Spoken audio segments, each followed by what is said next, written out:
Greetings, Uncle Travelling Matt here, reporting on our whatever it is day in Tajikistan. Can't remember the number, but I am sitting in our hotel that I'm not going to try to pronounce, and I don't even know the name. It's not in the book. In the city of Bokhtar, which is apparently the third city of Tajikistan, and that's where we've come today. Won't be staying long, not a lot here, but we've come here. We made the effort. So, why? What's happened? Well, these 3 days, as in today, tomorrow, and the day after, were planned to see a bit of the south of the country, ideally get towards the border with Afghanistan, and there were certain sites I wanted to see. The problem is, I am ill. Like, really, I've got a minging horrible cold.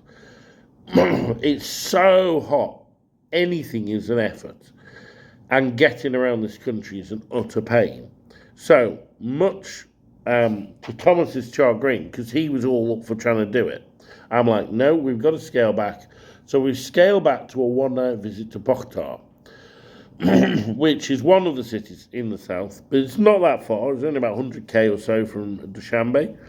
And the reason we've come here is literally because it says it's quite nice, quite interesting, and there's Buddhist ruins here. So then the idea is we'll go back tomorrow and then get up to Panjikent, which is, I think it's Panjikent, which is where there's a famous archaeological site, but that's also close to the border with Samarkand, so we can get back to Tashkent. So that's where we're at the moment. Thomas wanted to get up for a 6 o'clock train to a town called Kulop, but we didn't get up for 6 o'clock. We struggled to get up for 9. I felt like the living dead. To the world's most inedible breakfast. It was absolutely disgusting. The breakfasts here are awful, as a rule. The fried eggs, which I don't like, bread, and then we had a bit of sausage. One bit was really rubbery. And tea. The tea's nice. Give them that. The tea's great. And then there was like a weird pancake with sour cream. I quite like that bit. But anyway, so I had this inedible breakfast. Lazed around for a bit, and then got a taxi to take us to where the cars leave for Bokhtar. So that was another of those kind of tours through the capital, because it was on the far side of the river. So we had a bit of a trip through the capital, saw a few monuments and stuff we hadn't seen before. Another taxi rammed into the back of ours while we were doing it, but there was no damage. And then we got there, and unlike in other times, the moment we got in the car, it left. We were the last two. We filled his car up, and that was that. And we travelled to Bokhtar. And then I did fall asleep for that one. And then when we got to Bokhtar, got another taxi and said we wanted a place to stay. I tried booking a hotel on Booking.com, and there were none in the city on Booking.com, which I've never come across before.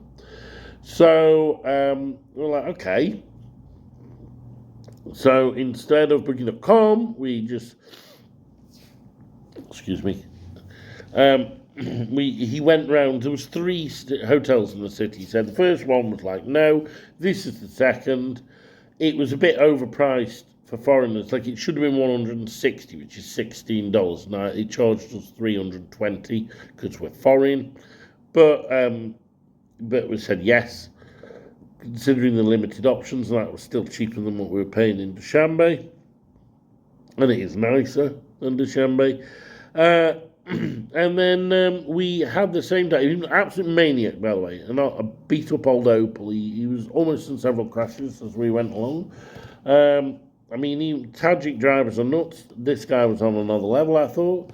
And then I said, right, I've got 3 things we want doing. One, I need to buy a new piece of luggage because my original one, the wheel fell off in the airport. So it took us to the bazaar to buy luggage. So I got my luggage.